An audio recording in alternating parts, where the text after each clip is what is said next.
Hello, everyone, and welcome back to another exciting episode of This is the Pod. I'm joined today again by Sam. What's up, everyone? And today, in preparation for Season 2, we're going to be going back down and breaking down Season 1 in sort of three chunks.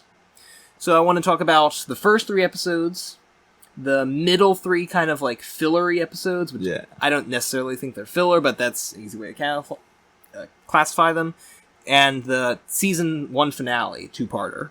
But so today we're talking about Chapter 1, Chapter 2, and Chapter 3. And so, cast your mind back, if you will, to November 12th, 2019. A happier time. Has it really been that long? It has, after all these years.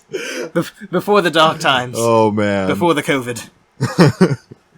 But so, November 12th, Disney Plus has launched. I'm sure that, for a lot of people, the reason they downloaded it was because of The Mandalorian. I know that's why I got it. Yeah. The first ever live-action Star Wars TV show. Yep. And so, this was spearheaded by Jon Favreau. Yep. Who, I find it funny that Disney went, hey, who should we get to spearhead this new thing about a guy whose main trait is he wears armor. That's one of the fundamental cores of his character. It's like, let's get Jon Favreau. He did Iron Man. But also, Jon Favreau has a bit of history with the Mandalorians. Game of Thrones? Question mark? No. Remember, Pre Vizsla from the Clone Wars? Oh, right. He did the voice for him. He is the voice of Okay. Pre Vizsla. Yeah. And it's so funny if you go back and watch like the old Clone Wars series featurettes. He talks about how, like, Dave Filoni, he approached me and is like, you're one of Boba Fett's people. It's like, we built this entire, like, history and culture and lore around Boba Fett's cool armor from The Empire Strikes Back, and you're one of those guys. And so, he was the voice of Pre Vizsla, leader of Clan Vizsla and Death Watch. And so, it's just, Jon Favreau seems to really have... He seems qualified enough. Yeah, he's got the connection, you know. He knows what he's doing. Yeah. Clearly. But so, I remember when Episode 1 dropped, there were some people that were sort of saying, like, it feels kind of like a fan film. Which I kind of get. A very, very high-budget fan film. But, 'Cause there was a lot of fan service, like, with the, seeing the, IG droid, what was it, IG-11? IG-11. I think its name was. That was the first time we'd seen an IG droid in action, which was just freaking cool. I have a list of, some of the Easter eggs from Episode 1. There's, like, his prisoner makes a reference to, like, Life Day. Oh, right. Like, the guy, his first bounty. We see the Gawakian monkey lizards being like roasted like rotisserie chicken on the street in Navarro. The poor little one in the cage sees the other one getting roasted. Yeah. Is this the first... No, I think they mentioned it in Rebels, but Beskar? Like calling Mandalorian Iron Beskar? That I'm not sure about.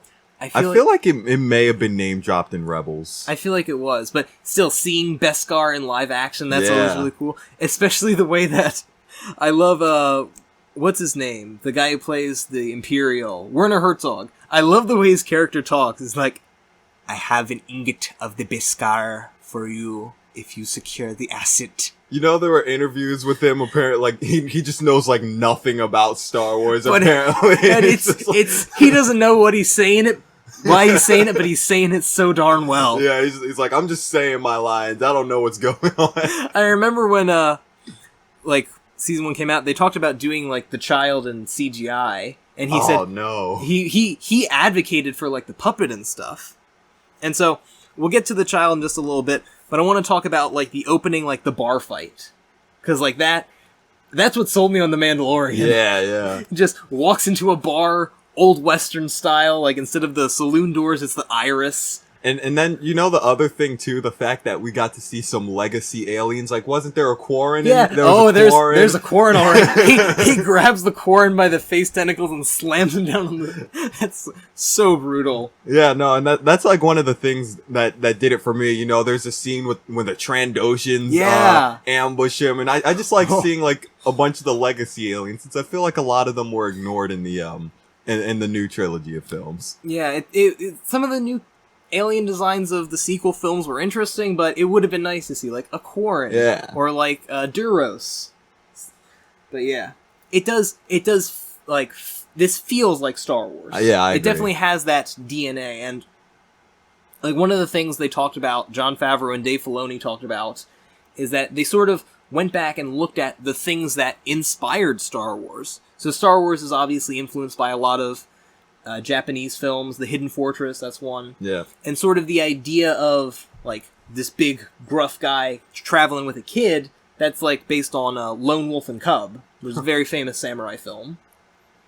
And so it has that sort of same DNA as the original Star Wars had, looking to the inspiration and stuff.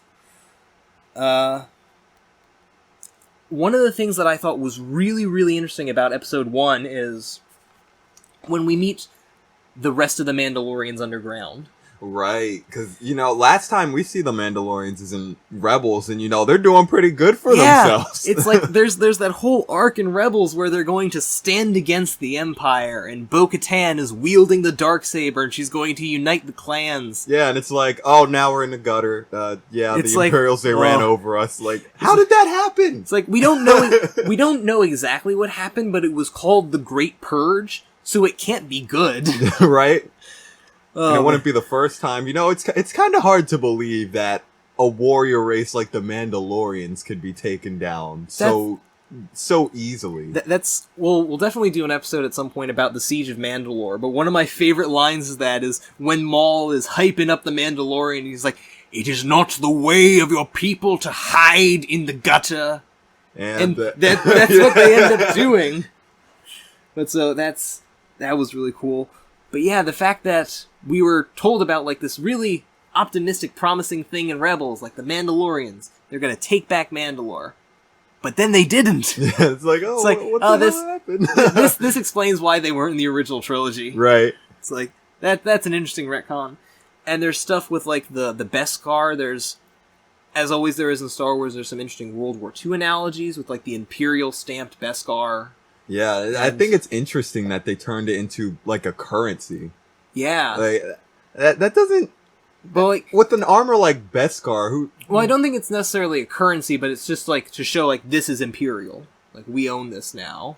I guess, yeah. And we're also introduced to, like, the concept of, like, foundlings, which comes to play a much greater role later series. We see why start to see why the Mandalorian hates droids. Right. Which is a common sentiment shared by a lot of people in the galaxy. Yeah, like Woohor. Woohor, the bartender. Mos Eisley's Cantina, yeah. But yeah, it's like, it's one thing to watch, like, the animated Clone Wars series where the battle droids are like, "Oh no, Roger, Roger." But then it's like, oh shit, these guys can and will gun you down in the street. Yeah. Which we sort of get allusions to, and then later on. And so, like, Episode 1 sort of follows the Mandalorian on his, like, day-to-day routine almost. Like, gets a bounty, takes it back to Grief Karga, who... Grief Karga might be one of my favorite new Star Wars characters. I just love everything about Carl Weathers' performance. He brings such, like, an energy and, like, such a... I'm indifferent. I didn't really come around to his character until the end, when he had to hunker down with them and he really had no choice. But I think he brings, like, such an energy to the show. It's great. And so then he gets, like, this mysterious bounty where it's just a bounty puck, and he just knows that the target's age is 50 years old. Yeah. And so he goes to this new desert planet, because why not? Meets some more familiar faces, like an Ugnaught and Blurg? Yeah, Blurg. Yeah, Blurg, yeah. Which, again, nice to see in live action. Mm-hmm. And then introduced to IG-11, voiced by Taika Waititi, who was great. And then the big thing that everyone remembers from this episode is they open this pod, and it's like, wait, the target said 50 years old. 50 years old. And it's like, species age differently. This one could live many lifetimes. We will never know. And what's in the pod, Sam? Baby freaking Yoda. Oh my god. Do you remember do you remember that there was a time before Baby Yoda? Dude, I'm surprised they managed to keep that under wraps as well as they did. I am so shocked. I mean, it came at a cost. Right. I mean, we didn't get Baby Yoda plushies and dolls until March of 2020. Because, like, again, so often these things are spoiled by toy leaks. We got the entirety of Rise of Skywalker spoiled for us in this one little story beat, you know, Baby Yoda. It's like, that is kept under I just keep wraps. thinking back to, like, Giant Man from Captain America Civil War, how that was spoiled in a Lego set, like, a year beforehand, which would have been so cool to see on the big screen and stuff. So, props to Jon Favreau and the whole production team for keeping Baby Yoda secret until November 12th. Yeah. I was dumbfounded. Yeah, no, when I saw it, I was like, "What? Excuse me?" I think I called you up, like, "Hey, man, did you see the episode? This is crazy." Like, what? There's a Baby Yoda. And it's like, because the only other character of Yoda's species that we've seen in all of Star Wars is Yaddle. Yeah. The other Jedi Council member. Right, she's in Phantom Menace, but not Attack of the Clones. Yeah, I'm not sure what happens. I know she gets a shout out in Fallen Order. Does she? What's the pilot guy with the 4 arms? I know who you're talking about. No, I've seen the scene that you're talking about where he mentions her. He mentions like a legendary like Jedi master who was little and green, and Cal's like, "Oh, Yoda." And he's like, "Nah, Yaddle." But so, of course, there were theories immediately like, "Oh wait, is the Mandalorian a prequel? Is this actually Baby Yoda?" No, they make it clear it's after the Empire's fallen. It's just a Baby Yoda because we don't have a species name. It's like I know. Like, John. It's just easier to call it Baby Yoda because we don't know what their species. I know, is called. and George Lucas has been purposely ambiguous about that, which I respect. I don't want to know a lot about Yoda. It makes more sense if he's just this mysterious little Green Goblin. Yeah. But so I found it so funny that like Bob Iger, the CEO of Disney, referred to it as Baby Yoda in like an email. And Jon Favreau corrected him like, "No, it is the child." Yeah, no. It will only be called the child. I was the same way at first when I first heard the whole Baby Yoda shtick. I was like, "But it's not Baby Yoda. Why are we calling it Baby Yoda?" But over time I've just embraced it. You know, he's a pop culture icon now. What can I say? There's so many. Oh god, if I have to see another Chicky Nugget meme, I'm gonna lose it. I really. But so yeah, so that's episode 1. Episode 2 opens up with he's trying to get the Baby Yoda back to his ship, has a run-in with some Trandoshans, and we see what that big blaster on his back does. Oh yeah, how it just disintegrates the him. pulse rifle. It really puts it puts you into perspective for you, because you know that scene from Empire Strikes Back makes a whole lot more sense. You know, it's like It's like, how do you collect a bounty puck on that? It's like, the carbonite makes so much sense, because like, the person's alive. You can bring back a scrap of their clothing. It's like here, I brought you back this bag of ashes. How do I know this is the bounty? I'm sure they can do like DNA tests or whatnot, and they're like, yeah, this is the guy. It's a bag of ashes. But so then he gets back to his ship, and we find it's been ransacked by your favorite characters. The Jawas. Disgusting creatures. Oh. But so that sends him on a quest. I'm not xenophobic, I swear. I love most aliens, but the Jawas, man, they're something else, okay? we see him on the quest for the woolly rhino egg, or the mudhorn. It looks like a prehistoric woolly rhino. Yeah. For those who don't know, I'm an environmental studies major, so I'm like, whenever I see an animal, I'm like, what's the real version of that? Like, that looks like a woolly rhino. Except woolly rhinos weren't egg-laying. They gave live birth. So the mudhorn lays a big hairy egg. And so, how does the Mando beat the mudhorn? If you recall. Oh. I know he gets into a huge scuffle with... He doesn't really beat it himself. No, Baby Yoda lifts him and then he stabs. And, the Mandalorian spends like a lot of these episodes getting his ass handed to him. Yeah. And I kind of respect that. Because like, yes, he is a badass who can grab a Quarren by the face tentacles and win any bar fight. But he's also just a guy trying his best. Like when he's fighting the Jawas and he's trying to climb the sand crawler and they knock him down. He's doing his best Adam West impression, climbing up the sand crawler on the rope, and then they just shock him at the top. But so, obviously there's like a lot of symbolism between like the Mandalorian and the Mudhorn and the egg, because the Mudhorn was just protecting its egg. Right. And what do the Jawas do as soon as they get the egg? Cut it open and they just drink it. Like it's a Cadbury cream egg, except it's yolk. This is why I don't like Jawas. They just start eating that yolk. But so, and what has the child been floating in this entire time? Little egg ball. It's a little egg pod. And so it's like, in episode 3, when the Mandalorian like sees that little floating egg pod in the dumpster, he's like, "Oh no, what have I done?" But so he gets his ship parts back. The Ugnaught Queel helps him rebuild it because, of course, Ugnaughts are great engineers. That was fun to see, and I kind of like that. That becomes the running joke that the Razor Crest isn't a great ship, right? Like it's a really good ship, but it was put back together by one Ugnaught in the middle of the night, so it's gonna have some issues. But takes it back, collects his Cantinmo of Beskar. Cantinmo? That's another Easter egg for the container that, like, the Beskar comes in, which is based on, I'm forgetting the guy's name, but remember from Empire Strikes Back? Wilro Hood! Yeah. The rebel spy with the ice cream maker. Yep. So that's not an ice cream maker on Cloud City, that's a Cantinmo. That's definitely not some random kitchen utensil they gave to an extra to use as a prop. Just runs through the hallway with it. But so, I love seeing the pictures from Star Wars Celebration each year of the Wilro Hood cosplayers. They're like a small little tight-knit community. But it's so great to see. It's great to see, like, when Star Wars brings people together instead of dividing fans. There's gotta be a backstory for every single character. There really no is. matter who it is and how little screen time they get. But hey, that's what trivia competitions are for. What was the name of the bat guy in the little bat alien in the cantina in A New Hope? I don't know. You don't know. Somebody knows though. That's a trivia contest. But so he gets his Beskar, and he gets the brand new shiny armor.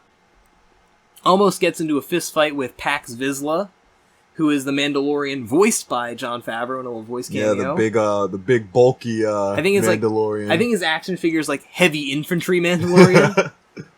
But so then he walks into the Bar of Navarro, and in probably my favorite moment of the season, Carl Weathers just goes, "Mando!" Which it's like supposed to be this serious, badass moment where he's in this brand new armor. It's like, "Hey, man!" Mando! But so he's trying to forget about the kid. He feels kind of bad, like he shouldn't have given it to those Imperials, because they were Imperials. They right. don't know what's going to happen to it. But we have a hint of what's going to happen to it, because the scientists, well, we haven't gotten that far. I guess we can... Then we can talk about it. Dr. Pershing. Yeah, the scientist who's actually overseeing the baby, he has an insignia from the planet Camino, which we know is known for cloning. They're cloners! Yep. Clone the entire clone army. Was that a good Dexter Jettster impression? It's like, do it again. What you got here is one of them Camino saber darts. Them's cloners. Not really. That's not really Dexter, Thornton. You sound... I can't think what character you sound like, but it's not Dexter. Well, I'm doing my best. This isn't a Dexter Jettster fan podcast, although I'm sure one of those that exists. If you do run a Dexter Jettster podcast, reach out. We'd love to collab. But so, he decides he's going to get the kid back, no matter what it takes. Yep. And so he goes, he's shooting his way out. We see the whistling birds on his gauntlet. The little needle rockets. And then he tries to escape the planet. It's not going too well. But then who comes to the rescue? All the Mandalorians. What was the name of the one Mandalorian? I forget his name. The Pax Vizsla? Yeah, Pax Vizsla. He comes in and he gives the Mando his word. He's like, get the kid out of here. Yeah. It's a badass scene. It's like they're all on jetpacks. It's so great. And it was so cool. Like, that's the first time we've seen like Mandalorians in action, you know, like it's like, so we see them using jetpacks like in the Clone Wars and stuff. Yeah, but not live action. Before that, there were 2 instances One was Boba Fett going from the sail barge to the little skiff ship, and the other was when the prime example of a Mandalorian using his jetpack is running headfirst into Jabba's sail barge and then falling into the sand. It's not the best reputation to have. And so this is kind of building that back up. I feel like we should talk about Boba Fett for a second, because there were obviously comparisons drawn between like the Mandalorian and Boba Fett. And I ultimately feel it was the right move making this a completely new character. No, I agree, because Boba Fett, he's already an established character. Right. I feel like we already know a lot about him. There's like even back in Legends, there were so many stories about like after he escaped the Sarlacc and stuff. He has so much baggage. Right. Whereas with the Mandalorian, he doesn't even have a name at this point. Exactly. And by the end of episode 3, haven't seen his face, don't know his name. He's a blank canvas for storytelling, and that's also why they probably didn't use IG-88. Right, because he ends up getting he gets destroyed in episode 5 anyway. I'm pretty sure, actually. Oh yeah, you see him like in a pile with the Ugnaughts. Yeah. when like the Ugnaughts are playing with Chewie and C-3PO's head. Yeah, I'm not sure if that's still canon or not. I don't know. But again, there's so much baggage from all this. Yeah. So I think it's having a new character like the Mandalorian. You can still have all the cool stuff of Boba Fett. Like he's got the little whip thing that shoots out of his gauntlets and the flamethrower, and he doesn't have a jetpack though. Yet. Yeah. But he's still got that cool helmet. That was I remember that being like a big thing when like the series first came out, is that he doesn't take off his helmet, that none of them do. Mm-hmm. Whereas like if you've watched the Clone Wars and Rebels, they're taking him off all the time. But then that makes you think like maybe they lost their way, you know? Yeah. Well, it's like, I remember seeing a thing where it's like, after the Great Purge, they sort of like went back to like their roots. It's like they're adhering to tradition a lot more strictly because they have to in order to survive. It just doesn't seem plausible to me that this warrior race could have been wiped out to the point of having to live in the sewers, in the gutter. That just doesn't. It doesn't make sense to me. That's like the Empire. They had the Duchess from Rebels, right? like, but that was destroyed along with the blueprints for it, right? I feel like they could have rebuilt it. Probably, but I don't know. But so, it's interesting to see how this sort of recontextualizes what, like, the Mandalorian lore. Is like, I remember a lot of people said, like, oh, like, when we see him struggling in episode 2, like, it's supposed to represent, like, bounty hunting is kind of beneath them. It's not a pretty occupation. Right. Like, the Mandalorians, they're at their best when they're fighting honorably for, like, an honorable cause, like what we see in episode 3 when they all come to the rescue on Navarro. Yep. Also on Navarro, just as the Mando's escaping, it's that classic Old West trope of you shoot a guy, but he's got something metallic in his pocket, so he survives. With Grief Karga and the Beskar. Yeah, he had the Beskar on his chest, and that ate the bullet that was shot at him. Yep. But so, just looking back through my notes about anything else I wanted to say about these first 3 episodes. Yep, well, I feel like this could have been like a really good contained movie. Yeah, the first 3 episodes, they're kind of... This was a thing with most of season 1, how a lot of the episodes, they kind of stood by them. They could stand by themselves, but like, I could see, their own stories. If you put these 3 episodes together, it's about like 2 hours-ish. Yeah, it's like a feature-length film. Exactly. Yeah. So this could have been like an anthology film, like Rogue One or Solo. But I am really glad it's a series on Disney Plus. It's an ongoing thing. And that's another thing too. Like, just to kind of go off for hopes for season 2 is that the episodes are longer. Yes, that's one thing. I will say I was disappointed when I saw that, like, episode 2, it's like 36 minutes. Yeah, I was like, what is this? We can't have a full 44-minute or hour-long episode. I wouldn't complain. Yeah. But one of the good things about each episode being its own thing is you get the different flavors of the directors who bring their own style, their own things to the table. And I didn't realize this until I was watching the credits of the first episode, that Dave Filoni is it. He directed the first episode? Dave Filoni directed the first episode. And that, like... Dave Filoni is, like, one of the people in Star Wars that can do no wrong, in my opinion. We all put him on a pedestal. It's like maybe more than he deserves, but, like, in so many ways, he is, like... He is George Lucas's apprentice. There's Dave Filoni, Pablo Hidalgo, you know, those two. They're like... They're deities. It's like... Dave Filoni's more or less George Lucas's Padawan. Right. It's like, he... And, like, people... in that gallery behind the scenes series on Disney Plus, which I didn't watch the whole thing. I should probably go back and do that. But in the episode about directors, everybody says that Dave Filoni gets Star Wars. Yeah, he just knows so much. It's like he knows what makes it tick. He knows the kinds of stories that it's supposed to be telling. And he went on that whole monologue about like why it's called Duel of the Fates, because it's Qui-Gon and Darth Maul dueling for the fate of Anakin Skywalker. Huh. It's dueling for that father figure. Because one of the things that Dave Filoni and George Lucas believe is Star Wars is a lot about like father figures and stuff. Like Darth Vader is probably one of the most famous father characters in cinema. Yeah, I'm pretty sure Vader even means father in German. I think it's Dutch or something. It's something like that. Yeah. But so, like, the original trilogy is about, like, the sins of the father. It's like, how does that affect his children and stuff? Right. The prequel trilogy is, like, Anakin Skywalker growing up without a father. It's like, Qui-Gon was supposed to be that. Obi-Wan tried, but there's a reason why Obi-Wan says, "You were my brother, Anakin." Apparently, in the Star Wars universe, if you grow up without a father, you destroy an entire religion and commit mass genocide.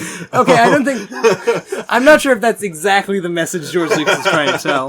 And then, again, it's in the sequel trilogy, it's like the strained relationship. The Force Awakens is so much about Han Solo and Kylo Ren. It's like that strained father-son relationship. So it makes sense that The Mandalorian is ultimately the story of a struggling single dad. We've won Star Wars. We figured it out. Star Wars. I remember I saw this great pyramid like hierarchy of needs, because what was the one thing that Jango Fett wanted? A son. Star Wars is just about people trying to find their father figure. It was the Mandalorian hierarchy of needs. And so, like, basic needs are helmet and armor. Right. It's like higher level needs are jetpack. But, like, the self-actualization needs of a Mandalorian is ultimately fatherhood. Yep. They want to be able to put on what they learned down to their son so they can continue the tradition. And, like, so I feel like what makes The Mandalorian, like, great as a series is that it fundamentally has those elements that make Star Wars Star Wars. Because... yes, it's about lightsabers and blasters and spaceships and stuff. But ultimately, it does have these themes. It has these messages about doing the right thing. Right. Not about being right. It's not about being right thing. It's not about being right. That's one of the problems. But it's about how we each have the choice to do right or wrong, and about doing the right thing ultimately. And that's something that we see the Mando do in in episode 3. It's like, yeah, he's got his Beskar armor, he could just fly off and it'd be someone else's problem. Right. But he's gonna make that choice to do the right thing. Yeah. Whether or not he knows it or not, he's doing what the light side of the Force would compel you to do. But yeah. You have any other thoughts? No, that's that's an interesting take. I don't really have anything else to say about that. Alright, so until next time, folks, remember that this is the way. And this is the pod.